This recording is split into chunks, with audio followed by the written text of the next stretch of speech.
अऊज़ु बिल्लाहि मिनश शैतानिर रजीम बिस्मिल्लाहिर रहमानिर रहीम। इस मसले में रवायत मौजूद है। जो फ़र्क है, मौत अगर किराएदार की हो और या मकान मालिक की हो, उसके सिलसिले में एक ख़ास रवायत मौजूद है।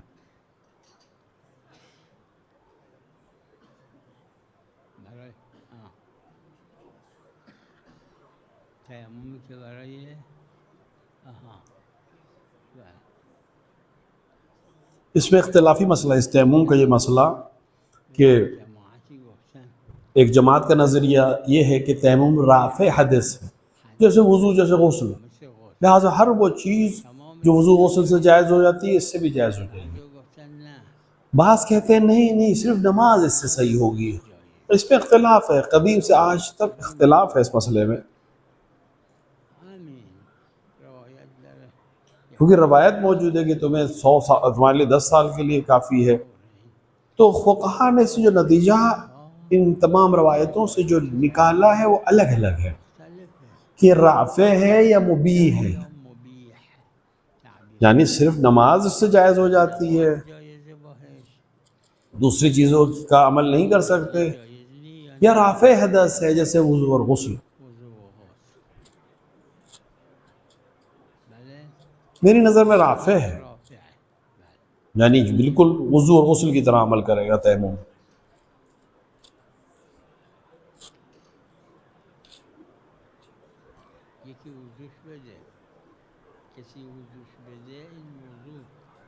जगह जहाँ तक तहारत माया यानी पानी के ज़रिए से, वलो किसी की मदद से, यानी अगर कोई इंसान किसी की मदद से वज़ू कर सकता है तो वज़ू करेगा, मुक़द्दम है वो तयम्मुम के ऊपर।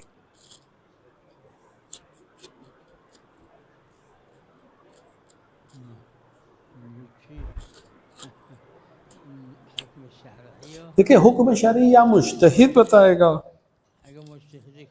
या अगर मुक़ल्लिद हो तो फिर अपने अपने अपने मुज्तहिद के हुक्म पर अमल करेगा, क्योंकि ये मसला इजमाई है, इख्तिलाफ भी नहीं कि तहारत माइया पानी के ज़रिए से तहारत वलो किसी की मदद से भी मुक़द्दम है तयम्मुम के ऊपर।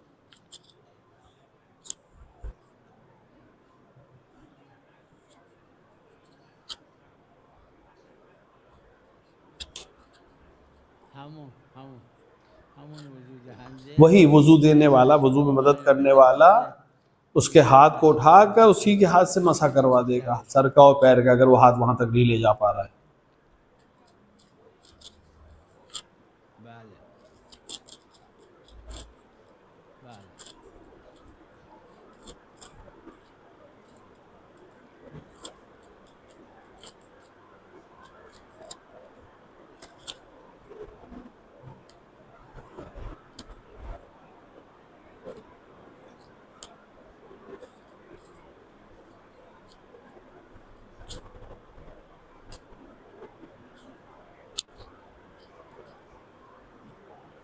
जिस तरह मेरे जहन में है, जो मैंने अर्ज़ भी किया कि अगर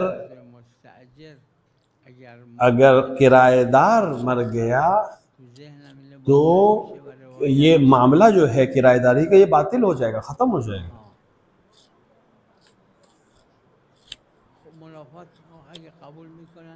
हाँ, अगर कबूल कर ले उसके वारिसीन के लिए, या किराएदार के जो वारिस बचे, मरने वाले के जो वारिस है वो उसी में रहना चाहते हैं, तो नया फिर से इजारा होगा, एक नया मामला हो। मुजिर में नहीं, अगर खुद मकान मालिक मर गया तो किराएदारी का मामला ख़त्म नहीं होगा जब तक वो वक्त मुअय्यन ख़त्म ना हो।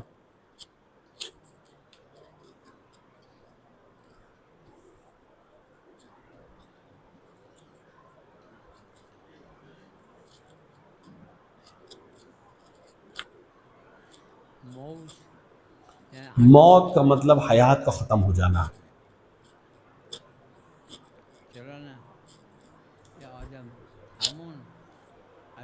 क्योंकि एक खिलकत के एक तरह की खिलकत को ख़त्म करना लुगत अरब में एक वसात मौजूद है,